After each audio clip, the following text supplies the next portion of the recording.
अस्सलाम वालेकुम वरहमतुल्लाहि वबरकातुहू। डियर व्यूवर, कैसे हैं आप? खैरियत से हैं? अल्लाह तबारक व तआला से दुआ गो हूँ कि अल्लाह तबारक व तआला आपको खुश व खुरम रखे, हेल्दी रखे।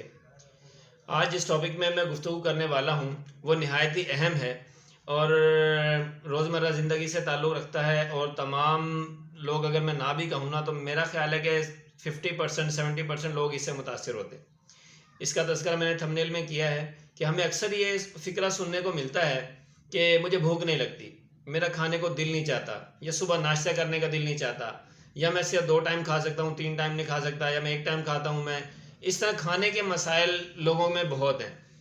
तो फिर इसके टेस्ट करवाए जाते हैं, एच पायलोरी का टेस्ट करवाया जाता है, कोई मैदे में अल्सर बता देता है, कोई कुछ हो जाता है, बाद लोगों के नज़दीक नाफ गिर जाती है, फिर नाफ के दम दरुद करवाए जाते हैं। और नाफ उठाने के तरह तरह के तरीके फिर लोगों ने ईजाद किए हुए हैं, उसके थ्रू नाफ उठाने की कोशिश की जाती है।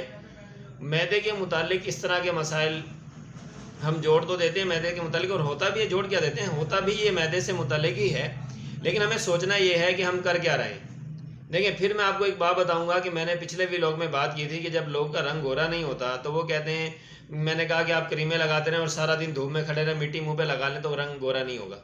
ठीक है, उसके लिए एहतियात ज़रूरी है।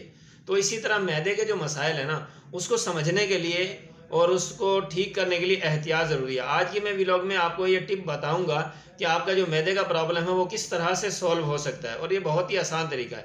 इसके 2-3 चीज़ों का डियर व्यूअर आपने ख्याल करना है। सबसे पहली चीज़ आपने फाका नहीं करना। फाका नहीं करने से क्या मतलब है कि आपने भूखा पेट नहीं रहना। मतलब आपने सुबह खाना है, दोपहर में खाना खाना है, फिर रात में खाना खाना है, 3 टाइम तो खाना खाना ही खाना है।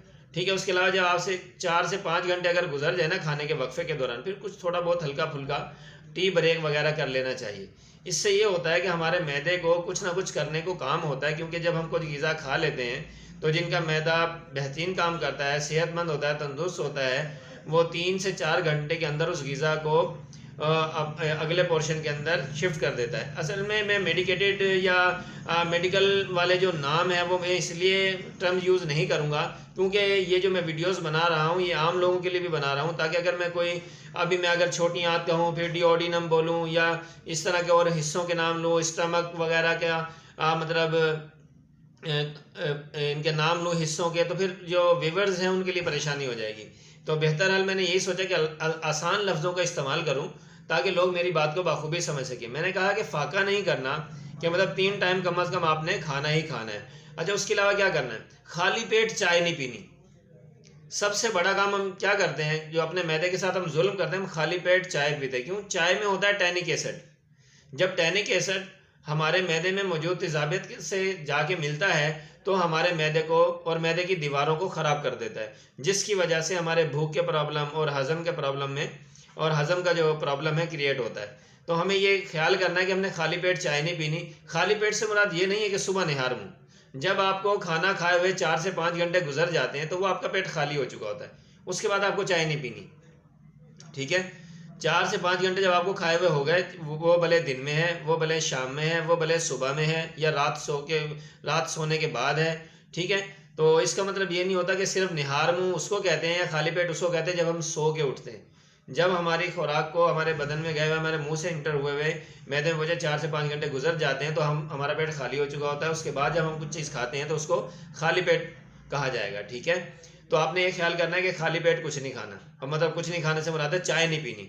ठीक है, खाली पेट जब आप चाय नहीं पियेंगे तो इंशाल्लाह हमारा मैदा ख़राब नहीं होगा। अच्छा, दूसरे नंबर पे हम क्या करते हैं, हम सुबह नाश्ता नहीं करते, नाश्ते की जगह चाय पी लेते हैं, या कुछ भी मतलब जूस पी लिया, मिल्क शेक पी लिया। ठीक है, मिल्क शेक जूस पीना चाहिए, लेकिन अगर हमारा मैदा ख़राब है और हम एक साथ ही 1-2 गिलास जूस के पी लेते हैं तो इसका मतलब ये होता है कि हमने अपने मैदे के ऊपर यकदम बहुत बर्डन डाल दिया। जैसे हम अगर 1 सेब खाएंगे तो 1 सेब तो एक वक्त में 1 सेब ही खा सकता है बंदा, ज़्यादा से ज़्यादा 2 खा लेगा।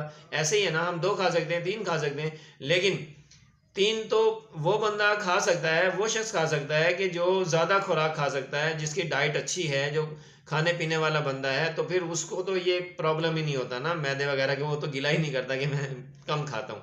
असल प्रॉब्लम मैं उनसे बात कर रहा हूँ कि जो लोग ये शिकायत करते हैं कि हमारे से खाया नहीं जाता, नाश्ता नहीं होता। ज़्यादा से ज़्यादा आप आधा सेब खा सकते हैं, लेकिन जब आप मिल्क शेक पियेंगे तो 3-4 सेब का मिल्क शेक और फिर उसमें दूध वगैरह, वो एक हेल्दी डाइट बन जाती है, जिसकी वजह से हमारा मैदा हजम नहीं करता, फिर हमें वोमिटिंग होती है, या मैदे पे एकदम बोझ पड़ने की वजह से हमारा मैदा ख़राब होता है, क्योंकि वो ऑलरेडी मैदा ख़राब है। इसलिए थोड़ी सी लाइट ग़िज़ा लें, हल्की ग़िज़ा लें। अगर आपने मिल्क शेक पीना है तो पहले थोड़ा सा आधा गिलास पिए, थोड़ी देर के बाद, घंटे के बाद आप दोबारा पी सकते हैं।